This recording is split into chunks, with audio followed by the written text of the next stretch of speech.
Live from a grungy kitchen table located in Annapolis, Maryland's scenic and historic capital, it's the Maryland Crabs Podcast. With each episode, your hosts, Tim Hamilton, John Frenay, and the occasional guest will dive in and pick apart the stuff that really matters most to you.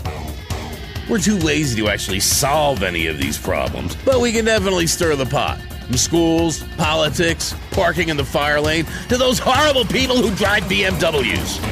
And here with this week's episode, live from the kitchen table, Tim Hamilton and John Frenay. Hey, it's the Maryland Crabs. We're back again on a Thursday, as always. This is John Frenay, and I've got Tim Hamilton across the table. Hola. And we have a very special guest today.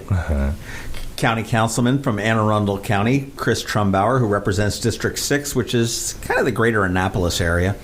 And we're just going to get caught up, find out what's going on. Recently, a very sensible bill that I, personally, in my opinion, that he submitted got defeated. And we want to talk about that a little bit, about pesticides on playgrounds and whatever else comes up. So, well, welcome. Thanks. I'm dressed for radio. Yeah. It looks like Seattle in 1993. It's very grunge. That's a decent description, I think. Well, and also her worst things to do. Right. Would be. That's for sure. So as far as your listeners know, I'm wearing a three-piece suit and I look very dapper. So John generally doesn't even wear pants. Well, we've had to talk about it. That's a different interview, man. It's a sexy interview. I'm not gonna lie. In your opinion.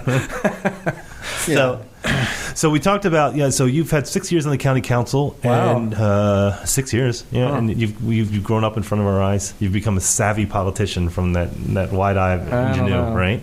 Right, yeah, savvy enough to not get my pesticide bill passed. All right, wait a minute. I just want to go back to one of your first elections. Okay. And I remember you did a public forum that Paul Ford had actually run over at Crush, I think. Oh, I remember that. House. Yeah. And you came in and looking very similar to what you are right now. Right. Looking a little lumberjack, Seattle hipsterish with the beard going on.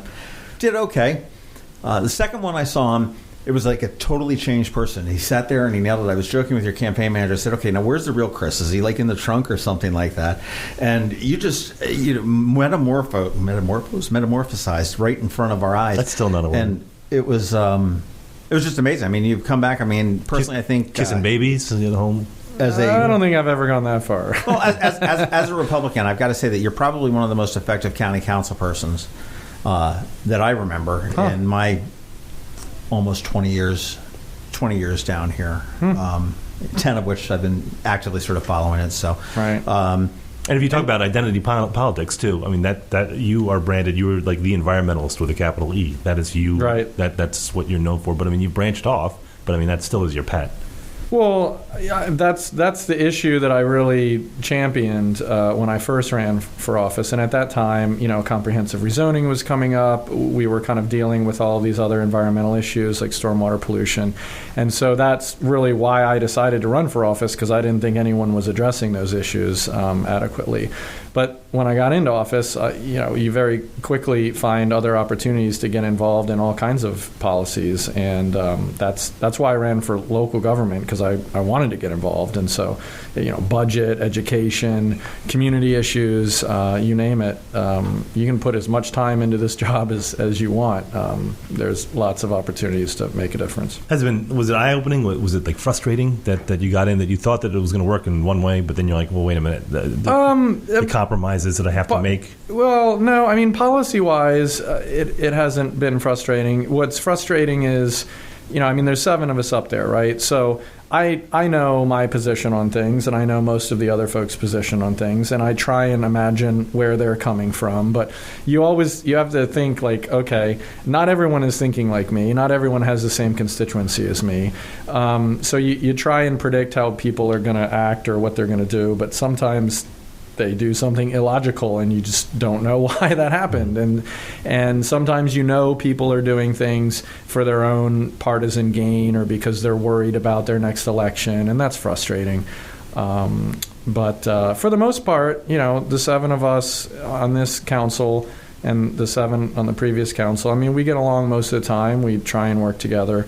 But like any group relationship, there's times of dysfunction and frustrations. I mean, that's just life. Well, I think, for example, and we're talking about the pesticide bill. So the bill was going to prevent the county from using some of the commercial pesticides in playgrounds, which to me, on the face of it, seems pretty reasonable.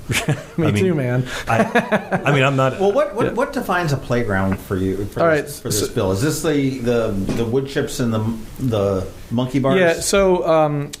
Well, let me give you a little bit of background. First of all, the county has a countywide pesticide policy that I actually passed in the last term, and it creates what's called an integrated pest management policy. So it already discourages pesticide use. It allows it for certain circumstances, but it generally discourages it. You have to do postings and notifications and all kinds of things. It's been working very well.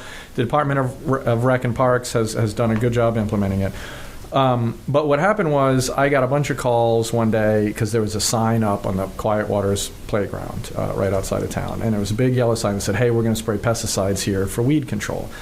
And so that's pesticides legal. And herbicides, too. Yeah, pesticides and herbicides. Mm-hmm. I say pesticides because that includes herbicide. Right. So that's legal. If you're going to use pesticides, you have to post it and notify it. That's part of the other bill.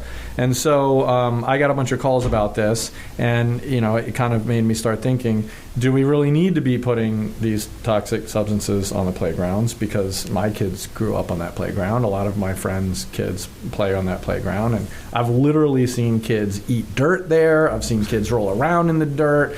They so you've seen my kids? Yeah, probably, right.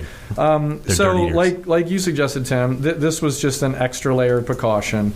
And we even gave them an out saying, like, for emergency situations, you can still use pesticides. If there is a hornet's nest, on the jungle gym, we'll let you take care of that. Sure. If there's poison ivy or some invasive species, we'll let you take that. But routine weed maintenance, you don't have to be spraying Roundup on that, And John, your question, how do you define a playground? I had to do an amendment on that because apparently my definition wasn't good enough. The administration had some concerns. So we basically said it's, designated areas in the county parks that have specialized equipment for, children to play. And then it does not, we actually spelled out, it does not include athletic fields like or the fitness trails and stuff like that. So this is just areas of intense use by children. The monkey bars and the swing sets and the seesaws and the jungle gyms that surround it. Right. And actually, so for me, I worked in the industry for a long time, and I'm a hardcore gardener, so I've probably better than average understanding. I'm not an expert. Right. But I would never use Roundup. I'm not granola. I'm not I'm a casual environmentalist, I guess. Sure. And I'm not out chasing down whaling ships but it's but I would never use Roundup or herbicides or pesticides in my lawn because I've read the studies, and the studies, even though they're not completely conclusive, there was just last year there was I think it was the Pediatric Journal combined 12 or 13 different studies and found that it increased childhood cancer rates, leukemia and lymphoma by 50%, and they're linking it to low IQ with children. I mean, again, they're linking it to all kinds of stuff. There's emerging science that's coming out all the time saying pesticides are a contributor to this disorder or that diagnosis or what have you, and there are a lot of concerns, and I mean one of them is drift, right? So I'm like you, I don't use pesticides. I haven't put any. I've lived in my house for probably 5 years. I haven't put one thing on that lawn. No. All I do is mow it, and it's as green as everybody else. Because the industry has you believing you have to fertilize 2-3 times, and that you don't. Yeah. That's nonsense. I never put any. Speaking of fertilizing, I just learned last week that Maryland's got a law about fertilizing. Yeah, after November 1st. That's right. You can't put down the state legislation. Yeah, not allowed to put down. But anyway, so I don't put any of that on my lawn. But theoretically, my neighbor could be spraying stuff all over the place, and then you got drift. If it's a windy day, that's coming over to my lawn, and then you can argue, does someone have the property right to put pesticides on their own property? Okay, maybe. But then what if it's coming over to my property? What about my rights there? So there's so many residents who have wells too. I mean, that's a. Yeah, I live on a well. Yeah, I do too. I mean, a lot of the places on Annapolis Neck, they have public sewer service, but we have well water. So. Yeah, that's how I am. Yep. Well, it's it gets kind of, I think what kind of not bothered me a little bit, but I think it was Pete Smith that when the quote that was in the Capitol, what he said, and he's a good guy, but he kind of said, well, I don't know enough about it, so I'm going to vote it down. That's where I'm like, well, you probably should research this before you vote this down, because it's a pretty important thing. Yeah, well, I mean, what was most frustrating about that was that we had previously amended the bill because Councilmember Grasso had said, look, there's some opposition to this. Let's put in what we call a sunset provision. So that says, okay, we're going to make this go away in 15 months if the council doesn't take any additional action. And he required the department to do a report, I think, in 11 months. So we would have gotten a report saying, okay, were they able to do this? Did the playgrounds go to hell because we weren't spraying them?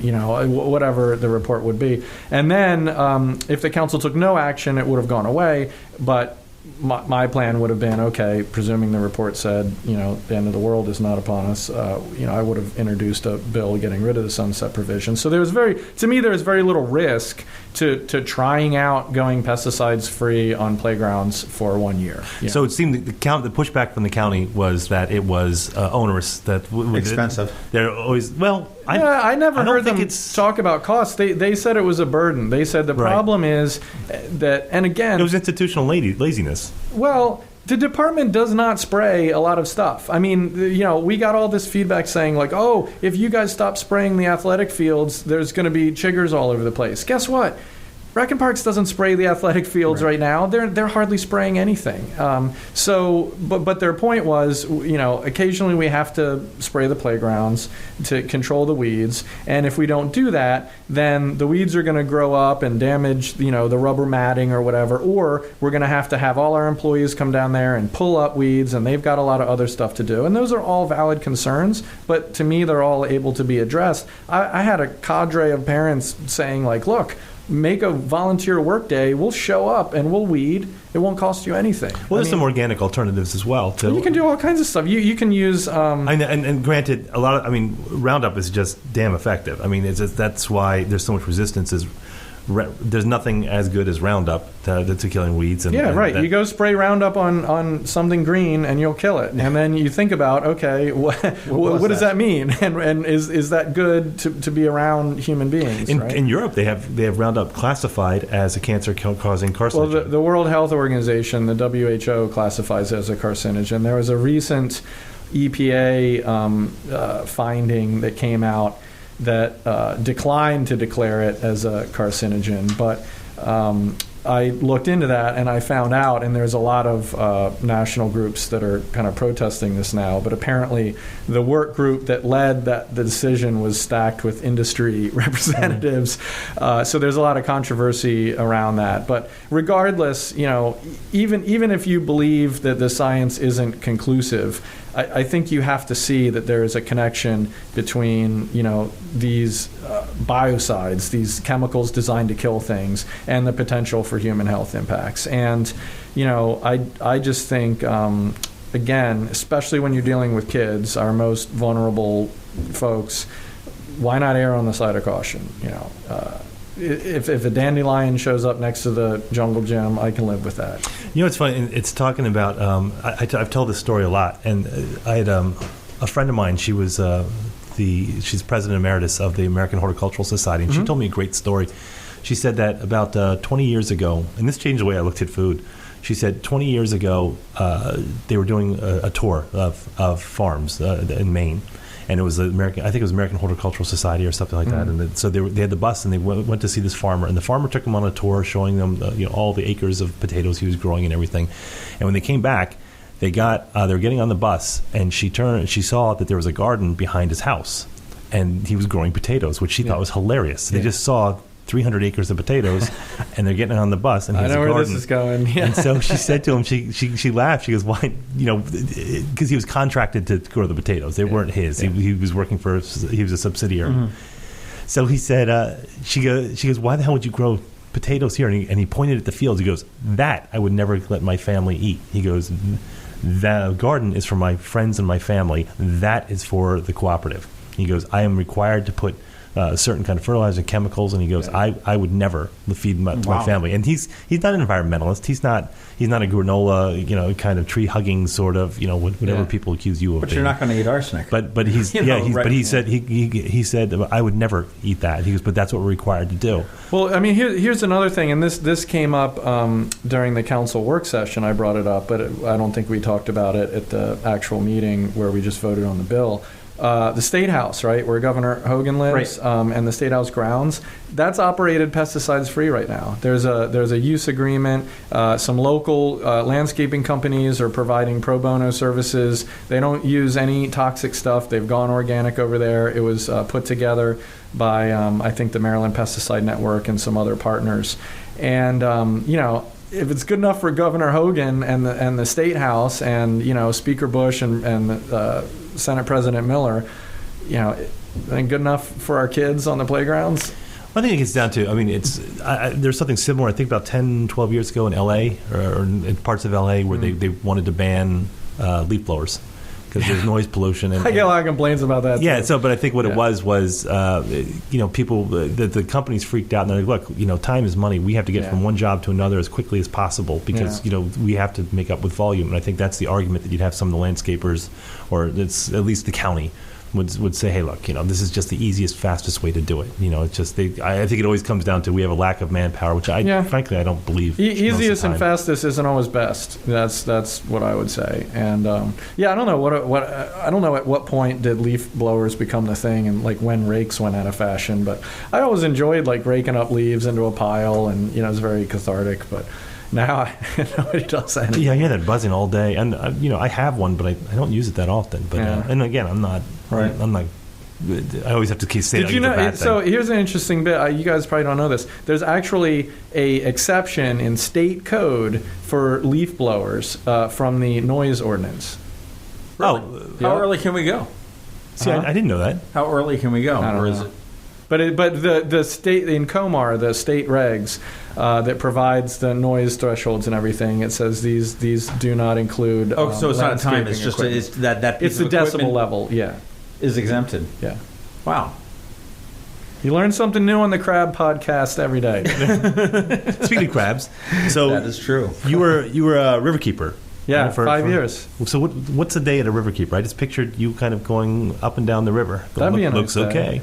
That'd be a real nice day. Yeah. You get to do that occasionally, but mostly it's like any other nonprofit. You're doing a million jobs at once. So you have to run the organization. You have to further your mission. We put on a lot of volunteer events, whether we're cleaning up streams or shorelines, or we're planting marsh, wetland grass, or we're doing water quality monitoring. I started an effort to do a lot of restoration projects, like big restoration projects to come in and you were pollution. Western Road River. Western Road Rivers, right. Yeah. And so I'd kind of cut my teeth on the South River Federation board. Mm-hmm. This was when Drew Koslow was the river keeper. Drew. I forgot about Drew. Yeah. And then Eric Michelson came in to South River about the time that I went to Western Road. And so we did a lot of stuff, and it's a very small area, as you guys know. There's not a lot of people, but I felt like we were kind of fighting above our weight class there, doing a lot of good stuff. And that part of the county is just a beautiful place. And those two rivers are some of my favorite. My two favorite rivers in the area. I mean, they're small. Yeah. They say the Severn is the most beautiful. I don't know.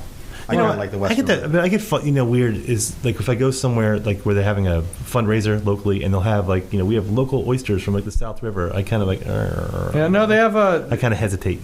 No, you'd be okay. They keep a pretty tight monitoring regime on that. And really, what they're concerned about is bacteria, and so the state requires bacteria monitoring over the shellfish areas. What's going to happen? This kind of dovetails into this. So, with the Trump presidency, and with him, for anybody that couldn't see that, which nobody can, there was a great face there. The head went back, the lip went up, and it was a silent sigh. A grimace, I think. Just punch that mic. Just go ahead. I can do that. There it is. Jesus. So, but what is that? what does that mean to our? Like, he's not a fan of the environment in so much as it impedes business. I'm not saying he's talking about shooting aerosol cans into the air. Who knows? Depending on what day of the week, what his policies are on anything, he seems to change them a lot. So I think we'll have to wait and see.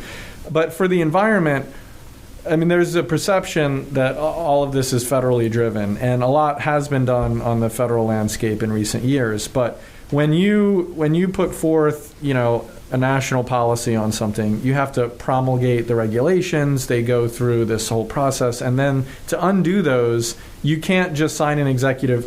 You can't sign an executive order and there's no more Chesapeake Bay cleanup, right? You can't do that because it's already been promulgated. It's already been activated. You would need to, the cleanup plan, which is called the TMDL. You would need to replace that with something else before you eliminated it. And that takes years to do. And it could be challenged and all of that. So there is a great fear among the environmental community that the president-elect could undo a lot of the progress. And that is a legitimate fear. But he can't just wipe everything away on day one with a signature. And what I think is going to happen is it's going to make state and local actions that much more important. And I think state and local governments are going to have to become more innovative to find out, okay, where can we step in or put forth policies that are important where we know there's not going to be a federal backstop anymore. Well, do you think that it's going to have to be policy driven on the state level with the presumption that there may be a financial deficit, for lack of a better word, coming from the federal level? I mean, okay, we've got a lot of money that's funneled into... Yeah, the biggest worry is that the money will go away on the federal side. That's right. And then I guess the answer to that is legislation and policy.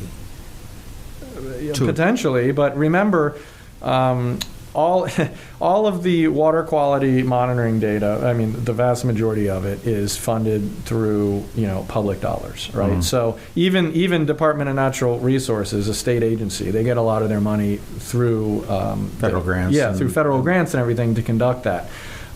You start losing the science and the monitoring, you start losing the ability to know, okay, where is the problem and where isn't it?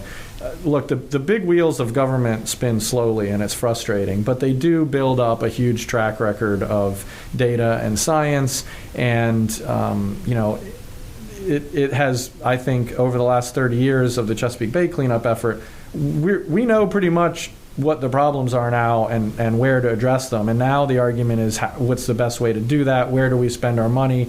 Where do we try and get behavior change? Where do we try and get water treatment upgrades and all kinds of things. And where is the health of the bay? I mean, I know that's a simplified question, but it is a simple question. There's no easy answer, but I tell people I see the bay getting better. I see it anecdotally when I go out on the rivers. Anyone that was out on the rivers in the early part of this year in the summer, the water was clearer. It looked better. But that could be anything from rain to... It is partially it is, but in order to enable that, you have to have certain systems in place, right? So why is the water clearer? Well, because when it does rain, there's more stormwater controls. When stuff comes out of the Susquehanna, the grass beds up in the northern bay are bigger or more robust, so they filter more water out. There's less pollution going into the bay because we've invested a tremendous amount of money on the sewer treatment plant upgrades, which we have all paid for through the flush fee. And so all of these things add up together, and the bay itself is very resilient. If you give it a chance, it'll do okay. And what I see right now is we're in a little bit of inflection point where I think we're giving the bay a chance. This would be an absolute terrible time to backtrack and throw away this progress that's taken so long to get here. What I want to see is I want to see this be the beginning of a positive feedback loop where the bay keeps getting better and better and better, instead of saying, man, remember 2016, that was a pretty decent year for the bay. What happened after that? Right. Reading Howard Ernst's book, the Dr. Ernst's book, the Chesapeake Bay Blues. I mean, sure, I read that. That's probably 20 years old, I think, or maybe not too far off that. I think he might have done an update or something. Well, it's interesting to me because he was not kind to the Chesapeake Bay Foundation, because his argument was that they take small victories and they blow them up into larger victories than they are, and then people assume that the health of the bay is much better than it actually is.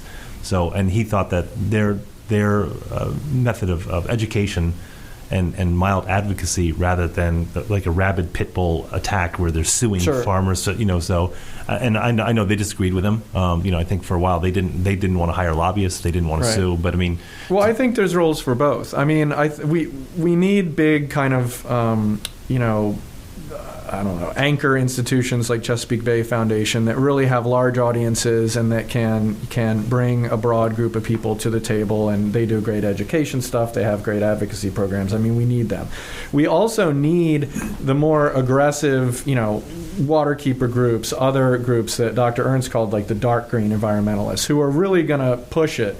And, where do we end up? Maybe somewhere in the middle. But we need that spectrum, that broad array of organizations pushing for better policy through different methods, because that's what gets change done. I read it was an interesting theory. I was talking to somebody about probably 4 years ago, and it was when Occupy Wall Street and the Tea Party, they were both protesting their various causes, and it was interesting. Because the people who were Tea Party supporters were really critical of Occupy, not just because idealistically, but because they're saying, they're being disruptive and they're being loud and they're shutting stuff down, and they said, look at us, we're orderly, we're kind of peaceful, we protest. Wait, the Tea Party was saying they were orderly? But did they not hear of Ted Cruz? I mean, dude basically single-handedly shut down the Senate. No, but what they were saying is that they're not the organization as a whole, but like the protests they were talking about. And the argument was, well, great, look where that got you, is that you got co-opted by the Republican Party, that you were orderly, you were clean, so it was easy just to sweep you in. And their argument was that disruptive is what brings change. And he went a step further, and he goes, now, you got to be careful, because he's talking about the riots in Baltimore. Sure. He said, if you have a group come down to City Dock, and they're marching for peace, and it's like 20, 30 people, 40 people with their signs, the Capitol will come out and cover it, and they'll do a nice little piece, and then they're forgotten the next day. He goes, you have riots. He goes, within that week, you have investigations. You have politicians who are coming down saying we're going to change things. So I'm not advocating riot, but his theory is that disruptive behavior is what brings change in whatever form, and that compliance and being compliant and peaceful or passive with asking for change just doesn't get you there.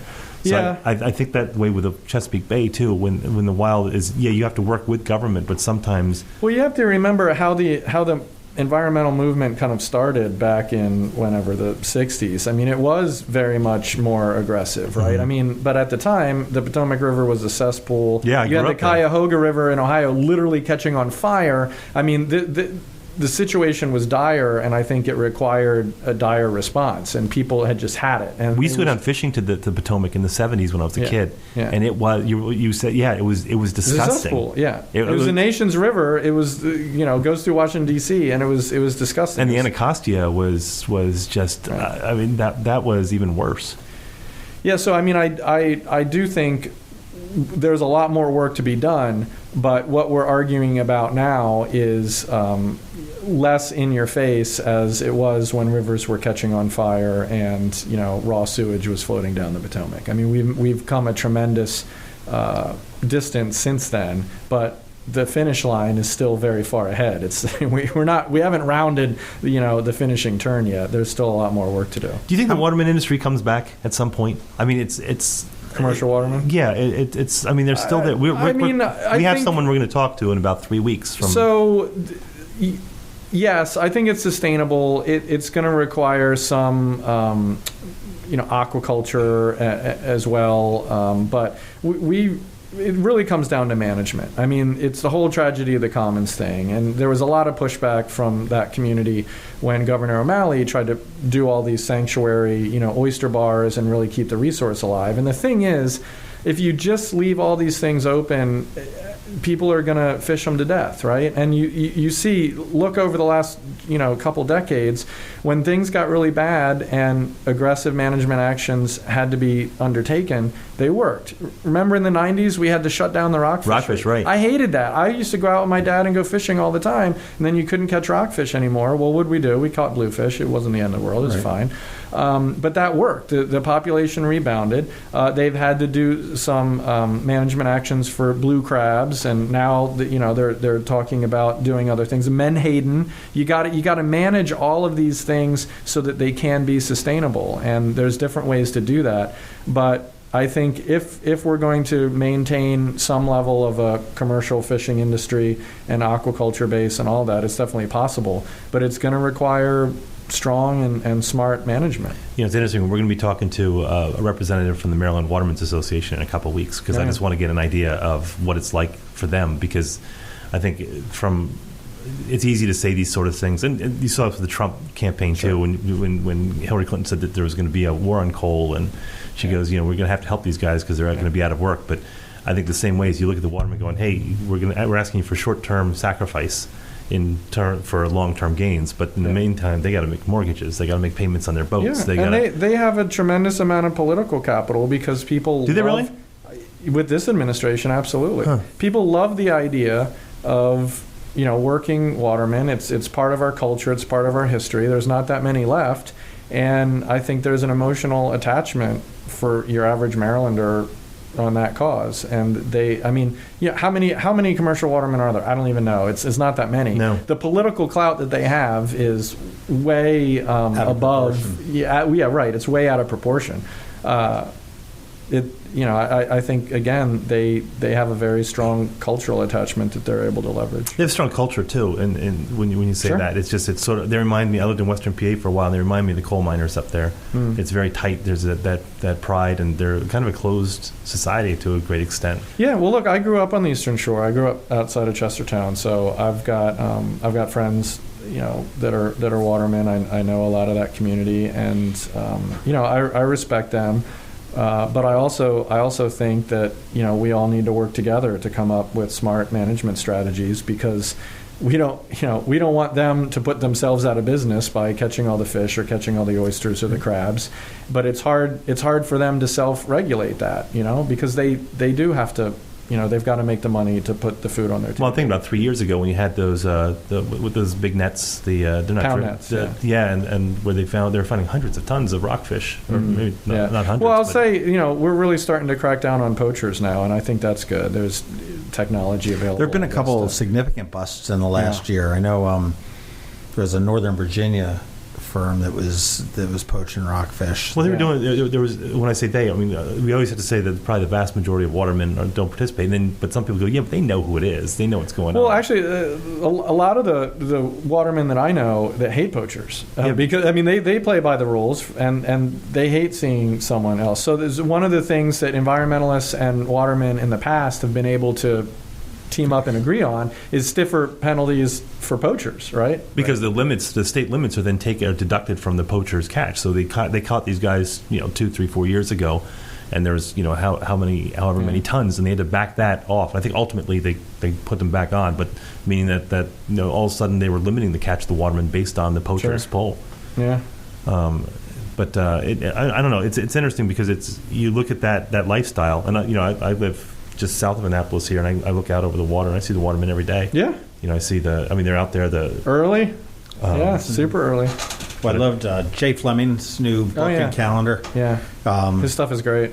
And he's got some great images, but we talked about the cleanliness of the bay and the clarity. I know that he's commented on some of the pictures that he took for that, on how he's never seen it that clean. Now, granted, he's not that old of a guy. I guess he's probably in his late 20s. Yeah. But it's really kind of neat. Hey, bring it back locally a little bit. Sure. What's on the county council? You've got 2 more years. Yeah. Then you're done. Your term limited out. You can't do anything like that. What's your agenda? What's the council's agenda? Where do you see the county council for Anne Arundel going in the next couple of years? Well, it's hard for me to speak for the council. We're a pretty eclectic bunch of us up there. But personally, so I'm eclectic. working. Are you talking about the the councilman from... Look, it's just there's 7 individual people up there that all have their own agendas, But right. I've got a fairly decent contingent, John Grasso and myself and Andrew Pruski who want to do good environmental stuff. So I've been talking to those guys about trying to push something with starting up a commercial recycling program in the county. There's really not a good, viable commercial recycling program. I want to do some comprehensive rezoning reform. I went through the last comprehensive rezoning process. That's in 2011, right? Well, it hasn't been set exactly, but it's generally every 8 or 10 years. And we did it back in maybe 2011, 2012. Yeah, 2011. I was thinking that was the first. That wasn't yours, but there was the first iteration of the zoning, like transparency. Well, and that was the other bill. You had a rough week. Yeah. Well, no, we just got to amend my bill. The Office of Law had some concerns about it. And tell people about the bill. Yeah, I will. But so I want to get back to the question though. So I want to do some comprehensive rezoning reform because I went through it last time. A future council will go through it next time, and I want to leave it better than I found it. So I want to open up some transparency and things. And then, I got a couple other things working, ideas that I'm not quite ready to reveal, but I'm hopeful to have some more legislative initiatives. But so the bill that's still under consideration, originally, my original intent was to restrict the ability of the council to bring in these bad last-minute amendments without being vetted. That was deemed to not be legal because the Office of Law said it would restrict the legislative power of the council. So we can still do that, but we need to amend our charter. So I'll just work on a charter amendment to do that. But what I preserved in the bill and what I'm pushing forward now is improving the notification provisions and transparency. So right now, in the comprehensive rezoning process, any council member can introduce an amendment, get it adopted in the bill. There's no notification to the community. And if you try and rezone your property in the quote-unquote normal way through the administrative hearing process, the applicant has to put a big sign up. They have to mail letters to the neighbors within a certain distance and go through that public process. So I was trying to make a similar process required for legislative amendments to comprehensive rezoning, just to make sure the communities had a chance to know what was being proposed and get them more involved. Stop with the common sense stuff. You'd think it's common sense, but it's hard getting 4 votes for a lot of this stuff, man. Who's how does that with that's with Steve Schuh's rural conservation area that he's That's a bill on. That'll come before us in December. Is that are the two tied together, or is it? No. So what his bill, the bill before us, would essentially just adopt a new policy into our growth plan, and it delineates certain areas that he intends through future legislation to put added protections on to make it harder to rezone. I'm open to the idea, but again, the way that happens, I'm not sure that his idea is the best way, and I don't know whether it'll get support on the council. But I mean, preserving the rural aspects not only of South County, but in my district, like the Bacon Ridge Natural Area, and where Waterworks Park is, and all that area, I'd love to put some added protections there. The development pressure is only going to continue to grow, and the county's already made a significant investment through program open space and some conservation easements on keeping that area rural. So. You mentioned Bacon Ridge, man. What a great thing is happening. I'm out there all the time. I love that place. I've never gone. Huh? Get out there, I've never Tim. gone. All right. After this interview, I'm going to tell you, I'm going to show you on a map where to go, and you should go out there. Go for a hike, go for a mountain bike ride. Oh, exercise. I got it. Yeah, you can do it, man. I don't know. It's it's been great. I mean, the bike people have been, and I don't know their name off the top of my head. I did, but I mean, done a great job as far as the volunteer efforts coming out. Actually, I've been out there the last 2 Sundays creating the trails. Yeah, and the neat thing is that it's a. And I talked to him at MidCycle Works, but it was Michael Klassmeyer. Yeah, and it's a natural trail in that they're not bringing any stone or sub base. It's all sort of carved out there, and it'll be naturally maintained. So there's no detriment whatsoever, other than clearing a little bit of brush, if you will, to the environment, which is really neat. And and you have to scrape away the little layer of kind of the organic soil to get down to a harder base, but it's very light and passive use. And it was not existing, but they first created a 2.5 mile trail. They just completed a 3.5. Well, it's not quite done yet, but they're building kind of an intricate series of loops that extend off of that initial 2.5 miles. So I I don't know how you could put it together different ways and build different loops, but you could probably ride around there all afternoon or hike. I like taking my family out there for hikes, but I've also started getting my 10-year-old into mountain biking, and we've been up there a couple times. That's cool. Do you think there's a lot of pressure? Do you think there's a lot of pressure or increased pressure in Annapolis and around Annapolis with development lately? I just anecdotally, just in the last month, I've seen like 2 or 3, one op-ed, guest op-ed, and then a couple letters where people saying we need more development, for the economic viability of the city, of the county, but more development. And I guess when someone like me, as you hear development, and you just picture like this cabal of developers in a room rubbing their hands together. Well, I'll say, and that's not true, but I mean that's just. I'll say, it's hard for me to speak to the city. I don't know what they think or don't think they need in terms of development. The county in general, we are a little bit out of balance. We have a lot of residential development and not as much commercial development as typical best practices would tell you that you need. And so a lot of the recent developments in the county, and especially in the city, have been residential developments. So for my speaking, I think we have to be really careful about that. I am very hesitant to support additional residential developments, especially in areas that don't have the infrastructure. I think... and I had an attorney who represents developer tell me a couple of weeks ago saying we badly need residential, that people are screaming for it. And that may be true. And I don't know, maybe he's right. There might be a demand there, but again, what kind of residential development are we promoting, right? I mean... in areas, high density is what he was saying we need. Right. So if we're putting high density in areas that are designated for that, like the thing that's going up behind Double T Diner, right? That's legitimate. I have no opposition to that because that's right where you would want to put something like that. You can get right in and off on Route 50. You can walk over to the town center. You can basically conduct probably 90% of what you need to do as a human being by walking or biking to where you need to get to. What I think we have to be careful about is these kind of larger residential developments out in the middle of nowhere that are just going to put more car traffic, vehicle traffic on our already stressed out road infrastructure. And I'm talking about Forest Drive. Well, see, all right, so we both live along Forest Drive. Sure. And I think I contacted you a few months ago because what I think we are in a unique position in this county in that you have sections of the county that are separated from the county proper by the city of Annapolis. Right. So that if you live in Bay Ridge, if you live in Hillsmere, you got to drive through the city to get So I think the sensitivity comes when you look at something. We've talked about it a couple times, like Crystal Spring, or right. where it's the decision itself. It may or may not be a good idea. But I think what a lot of the people who are kind of blissfully unaware of what's happening, but who live in Hillsmere or Annapolis roads, or right. That there's wait a minute, why don't we have a voice in this? Why don't we have because this is a city decision, and that's where. And you've had a couple people said, well, then get annexed by the city if you want to make it, if you want to have a say. Yeah, I'm not sure I'd recommend that. No, I wouldn't. I like my well. Yeah, but so one of the things that I've talked about for a while, and it seems like every time there's a transition team, this gets discussed again. Multi-jurisdictional working group of some sort, to have a voice for that, right? It can be an advisory group or it could have more official capacity.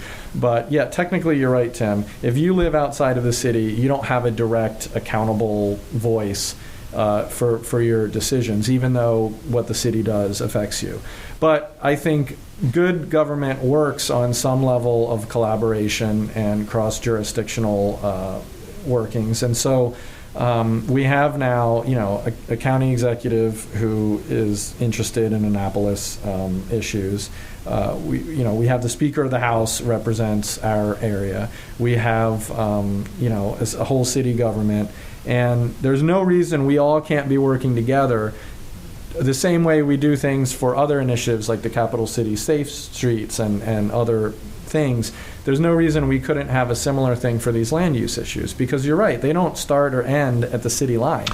Forest Drive's a county road that goes through the city, but it also is at the terminus of a state highway, 665 Aris T. Allen. So before the last gubernatorial election, I was actually working with some staff in the Speaker's office and members of the State Highway Association, or maybe it was Department of Transportation, and we were going to try and come up with something to have like this multi-levels of government work group trying to figure out a way, okay, how can we make this situation in Forest Drive better? And, that all got blown up when Hogan won and the Brown lost, because a lot of the people that we were working with, on the state government side probably, got transitioned out. Right. I still think it's a good idea, but it's never just going to be a city issue, and it's never just going to be a county issue. And the state has, I think, a vested interest. So we need to be talking to each other more. And it's never an answer like, some people say, just build another lane on Forest Drive. It's like, no, because guess what? You build another lane, they're going to build more stuff, and then that lane's going to be jammed up. It needs to be a more systemic approach, and we have to take a more thoughtful look at our planning decisions, how we're moving people around, and what sort of infrastructure is there. I always said, because I had an argument with someone who lived in the city, and they said the same thing. Well, this is a city decision. If you live outside, it's too bad. But I'm like, well, what if the county built like a landfill in Bay Ridge? Yeah. Then I think the city residents would have something to say about it. Yeah, but you know what? If you live outside the city, you can still get involved in a city election campaign. You can still volunteer for a candidate. You can still fundraise. I'd like to see that. I'd like to see a PAC. Like, I'd like to see, an unofficial where you had the neighborhoods that were outside of the county, where they could support candidates. The Annapolis Peninsula Neck Federation is essentially that. I mean, but they go through phases. I feel like they're based. You've got a lot of Hillsmere people. You've got a lot of people that are in Annapolis roads. But they kind of come in and out of existence. I think. And also, so advocacy groups, and also, by the way, I'm sorry to interrupt, but I mean that group also is that, and this is where I think you get a problem, is that if you look at development on Forest Drive, it's divided into two camps, which is the environmental camp and the traffic camp. Those are the two. Most people are going to fall in the traffic camp. They don't care what happens as long as it doesn't affect traffic.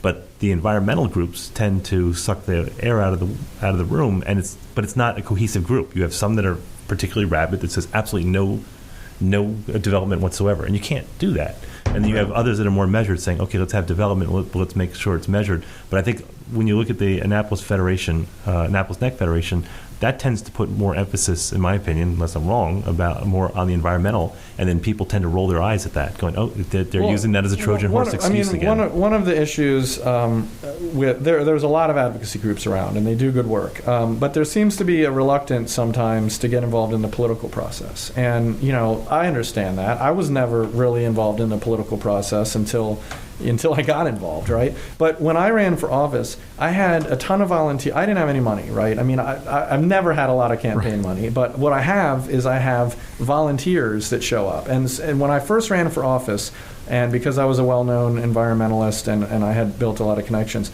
I had folks showing up, to my campaign office who'd never knocked on a door, never made a phone call, never made a political contribution, but they're like, how can we help, And so that's what got me elected. And I think not that I'm, it wasn't me. It was that these folks finally saw something that they could get involved with, right? Well, you had a genuine grassroots impetus. Yeah, but what we need, I think, in general, everybody, we think everybody cares about the issues that we do, but it's too easy to complain to your neighbor or do a Facebook post, but really do nothing more. And what we need, if we really want our leaders and elected officials to make the decisions that we want them to make, is we got to get involved. So get involved in the political side. I mean, you don't have to become some partisan hack or anything, but find candidates you like and support them and help shape their platform and help get them elected. Or if you can't find any candidates, run for office yourself. I'd never run for office before. I came out of nowhere. Won by 46 votes, but I tell people, look, so man, you've got Mike Panellides beat, don't you? I think you got the 46 votes. If I can run for office and win, then anybody can. Did you enjoy it? Like, I mean, I know that's a mixed bag. But did I enjoy running for office? Well, no. Did you enjoy, or being did you enjoy being councilman? I still got 2 years left, man. Yeah, no. But I mean, you've been doing it for a while. You've been in for. So people ask me that question. It's hard to answer because I didn't get into it for it to be fun. So whether or not I enjoy it, there are some times that I do. You get hooked on it. There's sometimes I enjoy it, like when I get something done, or when I get invited to the White House to participate in a forum or something. Did you get one of them there presidential medals of freedom or something that we don't know about? I've only ever gotten invited to one of those White House forums. But anyway, there are aspects of it. You said that very casually. When I was at the White House, there are aspects to it that are, I mean, I don't want to say I enjoy them, but they're rewarding, right? But I would say many times the frustrations outweigh them. And so I think what I like to see is people getting involved that are doing it not necessarily because they think it'll be fun or for their own personal ambitions, but because they care so deeply about something that they think they can contribute to the public discourse. And, I have colleagues on the county council that I believe that absolutely fits the bill. But there's other folks where, I don't necessarily think that's what motivates them. And that's fine. Look, we're all different people, different strokes. But I think we need more people in office in general that are not there to be on some trajectory to be something else, but are there because they know they can contribute, they can represent a viewpoint, and they can get something done. And those are the kind of candidates I'm going to support in the future. Do you see, going back to the Trump election, I mean, we're looking at a cultural shift of just incredible proportions in the country, and maybe... What we're looking at is a guy who was a reality TV star who was perfectly positioned to capture the mood of the electorate. I mean, that's what happened, right? But I think there was also a huge, and I'm relating this to a county because and I was certainly one of them, that whole talking heads big country thing, that the coastals, steering it. And there is something to that, but I think he misread. I mean, Mike Moore nailed it. He totally read what was happening. Yeah, sure. He was right. And Scott Adams, the Dilbert comic, he said this a year and a half ago. He goes, he is going to win, and this is why. He's very persuasive. But I mean, do you see? So we've had a huge, or we're in the midst of it. The dust hasn't settled. We have a shift in public policy. We have a shift in the way government's viewed and the way it operates. It's going to happen. Does that filter down to Anne Arundel, which is a purple state or purple county? But it's really interesting because when you talk about the different people on council having their different agendas, I don't know if most counties are like ours. Maybe Montgomery County a little bit, but I mean, we have a very urban component, which is in the center, and that's not code for black. That's urban, like that's where you have. Look, we've got Annapolis, which is the center of state government, and which is we only have 2 municipalities in our county. Annapolis is one. The other, John? Naval Academy. Highland Beach.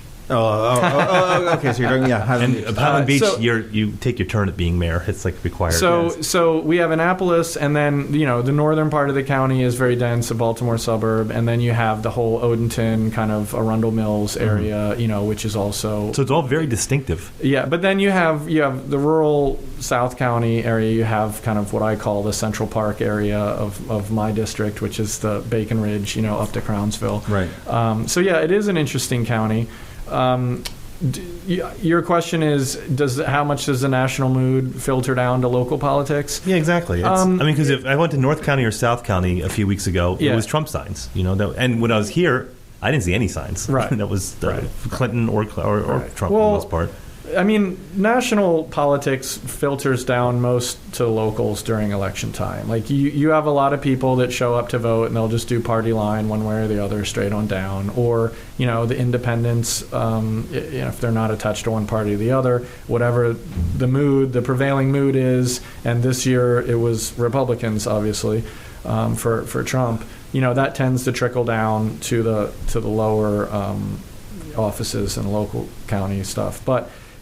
In practice, there's very few Republican bills, Democratic bills. I mean, we conduct our business. Right. It more likely breaks down to, big government versus small government, or pro-environment versus pro-business, or land use hawk versus, developer interests. I mean, there's all sorts of different ways you can break it down.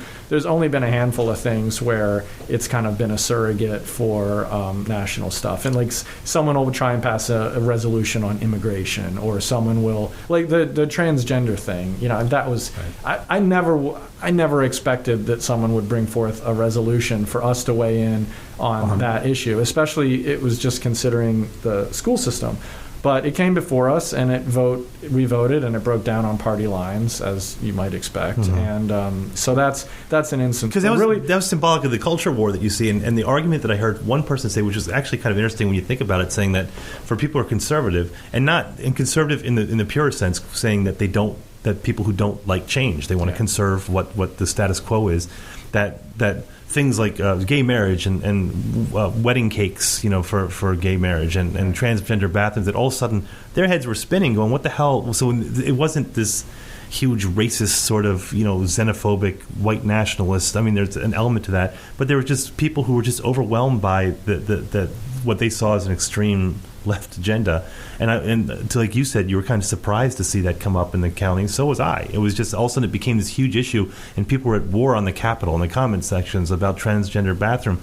And is it that big of an issue? The comments. I need to print up a T-shirt that says "Don't read the comments." That's like, seriously, it's. I can't help it. It's one of my. That'd vices. be a good one. I like that. Don't read the comments. Yeah. You can market it. Give me a taste. Give me a cut of it. Well, I'll tell you, we got to think about wrapping up here. We've overstayed our welcome. I know that here in the conference room for sure. Sort of interesting. You've got 6 years, and you've had 2 years of 3 different county executives under your belt. Right. We've heard that John Leopold, who is the former county executive, who was when you first came on board, is considering a run for some office. Yeah. Do you think he has a chance? Can he do it? Yeah, of course he has a chance. I mean, look, we all do. Yeah, I mean, I got elected, right? Look, there's plenty of stories out there of political redemption. You pick your choice of who you want to focus on. But I mean, I don't know his area up there that well. I understand he's out there knocking on doors, and so yeah, I mean, there's a chance. But he's going to have to overcome, I think, a large. Negative perception over at least part of the electorate.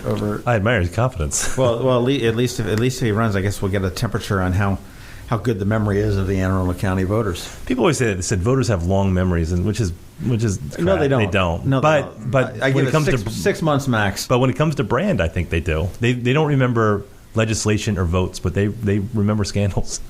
We'll see. Not sure that's a good brand, but. But anyhow, well, I want to say thank you for taking the time. We initially talked about 20 minutes. It turned in closer to an hour, but it's all sorts of good stuff there. And we're going to go. This is recorded obviously in advance for December 1st. And if we don't see you, certainly Merry Christmas, Happy New Year, and Happy Holidays, and whatever you celebrate. Make sure you get downtown to Midnight Madness, which will be tonight, the day you hear this, or any of the other ones. And Snowflake Alley, I'll be there. Snowflake Alley, we'll look for the selfie. And I will. One other thing I will say personally, I am a constituent of yours. I live in your district, and I've had a couple problems. I always reach out to you.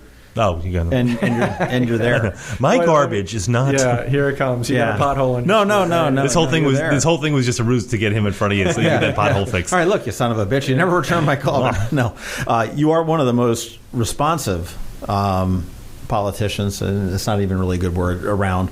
I know you can reach out. You're active on Twitter. CTRUMB. CTRUMB. Yeah. I also so that's my personal handle. I have an official one that I use for council and political stuff, and that's at Chris Trumbauer. Okay, at Chris Trumbauer. Certainly, you can email him at the county council if you're in District 6, which is kind of Greater Annapolis, Crownsville. Yep. In between South River and Severn River is and then up to the fairgrounds, I guess, and. About that. All the way up to Harold Harbor Road. That's the northern terminus. Okay. Thank you. And in the meantime, if you want to reach us, you can reach us on Twitter at MD Crabs Podcast, and we have 2 Facebook pages for you to go to. We have the Maryland Crabs Facebook page and the Maryland Crabs group. and we're online at themarylandcrabs.com. And if you want to email us, we're at info@themarylandcrabs.com. And you can follow John on Twitter at @IOnAnnapolis or me at TimHamilton47. You can friend either of us on Facebook. And don't forget to go to iTunes and give us a sweet review and a bunch of stars. If you want to limit yourself to 5, that's your business. You can do it on Android, too, on the Google Play thing. Google Play. And don't forget to subscribe. So when you go to Google Play, you go to iTunes, you subscribe, and we are delivered to you every week. And just like your father's Playboy. Right? Comes to your house every week. How old are you, man? Playboy. That's cute. All right, say goodbye. Bye. This has been the Maryland Crabs Podcast with Tim Hamilton and John Fernay. Sure to follow them at all the regular places, Facebook, Twitter, YouTube, and online at themarylandcrabs.com. Take a moment to rate us on iTunes. Now, get the hell out of my kitchen. Seriously, go! You're still here? It's over. Go home.